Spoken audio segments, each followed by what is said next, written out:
అమ్మా త్రిపుర,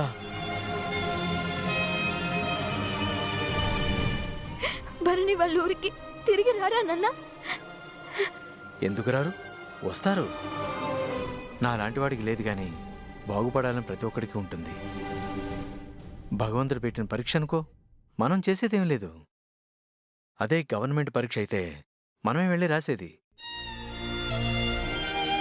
భరణి తనకు వచ్చింది రాస్తాడు, ఉద్యోగం వచ్చేలా రాస్తాడు, ఆ తర్వాత తిరిగి వచ్చేస్తాడు కదా. భరణితో పాటు నా బెస్ట్ ఫ్రెండ్ వల్లి కూడా వెళ్ళింది నాన్న.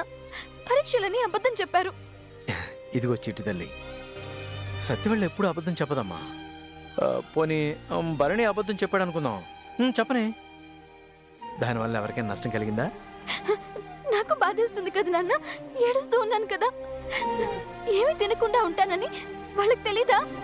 అమ్మా త్రిపుర, ముందు నువ్వు కళ్ళు తుడుచుకో. అబద్ధాలాడి మరీ వెళ్ళారంటే ఎంత అవసరం ఉందో ఒకసారి ఆలోచించు. గబుక్కున ఆడపిల్ల గడప దాటాలంటే ఆలోచిస్తుందమ్మా.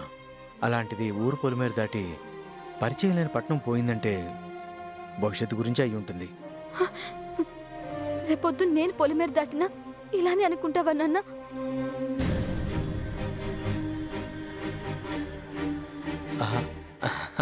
అదే కాదమ్మా, నువ్వు బాగుండాలని కదా అమెరికా అయినా పంపించాలనుకున్నావు.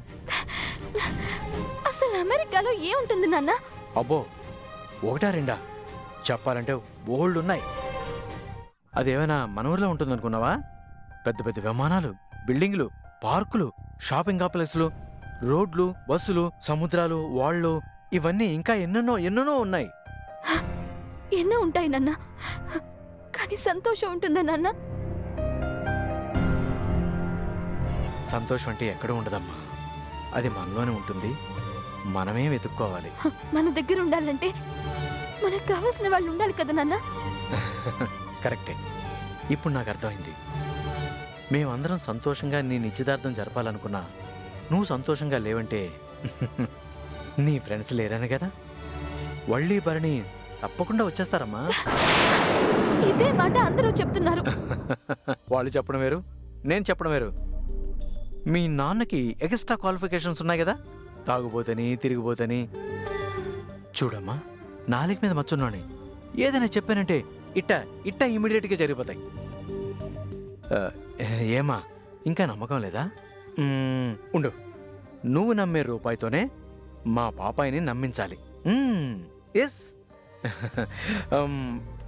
బొమ్మ పడితే భరణి వాళ్ళు వస్తారు, బొరుసు పడితే చి అసలు రారనే మాట లేదు. ఎగరేస్తున్నా తల్లి, ఎగరేసేస్తున్నా, ఎగరేస్తున్నా.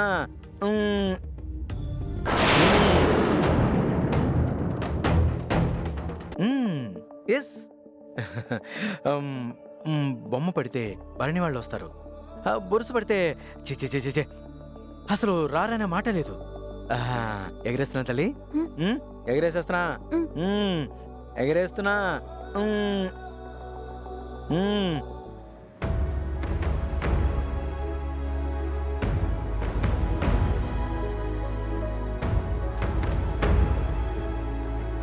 అమ్మా తీస్తున్నా తల్లి, తీస్తున్నా.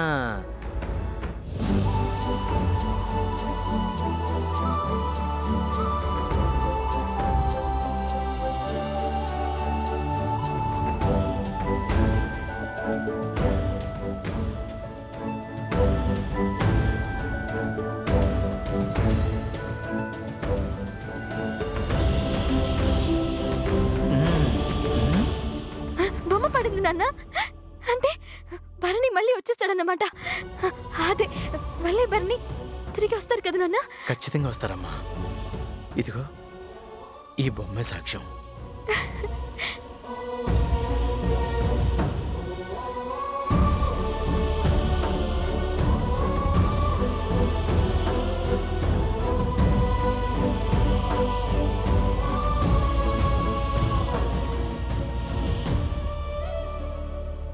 భక్తుల రద్దీ ఉండుంటే నిత్యం శుభ్రపరిచేవాళ్ళు.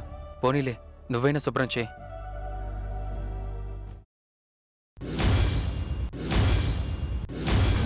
ఏంటో ఊళ్ళో ఇన్ని గుళ్ళుండగా ఊరవతలున్న గుడికెళ్ళి మొక్కుకోమని అంబాలి గారు చెప్పడం, మనం ఇలా వెతుక్కుంటూ తిరగడం నాకేం నచ్చలేదు. అలా అనకండి. అంబాళ్ గారు పెద్ద ముత్తైదువు. మహదేవన్ గారి కుటుంబం తరతరాలుగా మా ఎలవేలిపైన భీమలింగేశ్వరునికి నిత్యార్చన చేస్తూ నిత్యం మా కుటుంబం క్షేమం కోరేవాళ్లు. వాళ్ళేం చెప్పినా మా మంచి గురించే. వాళ్ళని పొగుడుతావేంటక్కా? మంచట మంచి. మనింటి శుభకార్యానికి పక్కింటి పిల్లలే అడ్డుపడ్డారు. చెప్పా పెట్టకుండా చెక్కేసి మన త్రిపుర నిశ్చితార్థాన్ని నిశ్చింతగా చేసుకోనివ్వకుండా చేశారు. పిన్ని, భరణి వడ్డీ ఉండుంటే త్రిపుర నిశ్చితార్థం సంబరంగా జరుపుకునేవాళ్ళం. పరీక్ష రాయడానికి వెళ్ళారు కదా, వాళ్ళు తిరిగి వచ్చేలోపు ఎంగేజ్మెంట్ అయిపోద్ది అనుకుంటే త్రిపురకి వల్లి అంటే ప్రాణం, అందుకే ఇలా చేసింది.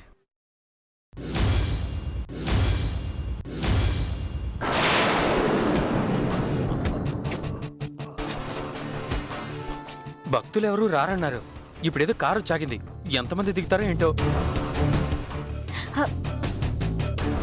భయం వేండా అన్నా. అందరూ అర్చనలు అభిషేకాలు చేయమని అడగరు. దేవుడికి దండం పెట్టుకుని పోయే వాళ్ళు కూడా ఉంటారు. గోత్రనామాల వరకు నేను అడుగుతాను, ఫలప్రసాదాలు తీసుకుంటాను. ఆ తర్వాత అర్చకత్వ బాధ్యతలన్నీ నువ్వే తీసుకోవాలి.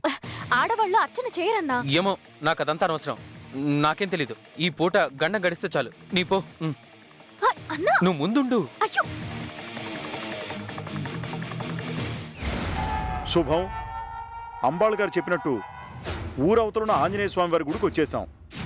నిశ్చితార్థానికి ఎలాంటి ఆటంకం రాకూడదని కోరుకుంటున్నాను.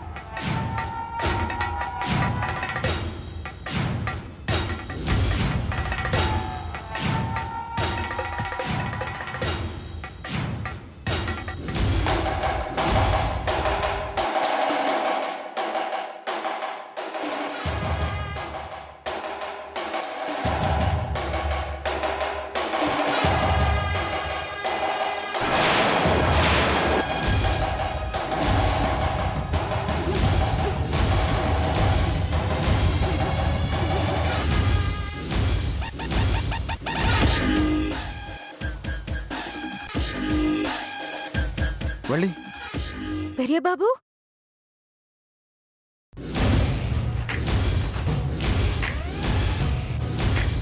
ఇక్కడున్నారమ్మా. నీకోసం త్రిపుర ఎంతగా ఎదురు చూస్తుందో తెలుసా? మీరిలా మా కోడల్ని ఏడిపిస్తారనుకోలేదు బాబు.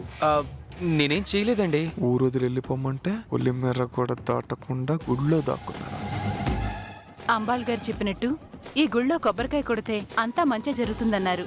అలాగే జరిగింది. వల్లి ఇక్కడే ఉంది. భరణి ఇక్కడే ఉన్నాడు.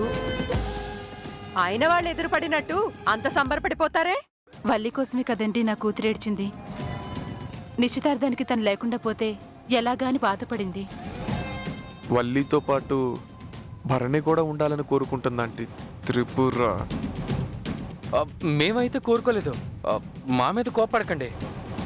ఎగ్జామ్ ఏదో రాయడానికి వెళ్ళారు అన్నారు. ఎగ్జామ్ అంటే నిజమేంటంటే ఎగ్జామే పౌరహిత్యానికి సంబంధించింది. పరీక్షల్లో ఇదో భాగం, ప్రాక్టికల్స్. అందుకే గుళ్ళో ఉన్నాం. బ్యాంక్ ఎగ్జామ్ ఏదో అన్నారే. మా తాత పాటి చెప్పారా పెరియ బాబు? ఆయనకు అలా చెప్పకపోతే ఈ పరీక్షలకి హాజరు కానివ్వడు. భగవంతుడిని మేం నమ్ముకుంటాం గాని నువ్వు బ్యాంకుని నమ్ముకోరా అని చెప్పేవాడు. అందుకే అలా చెప్పాను.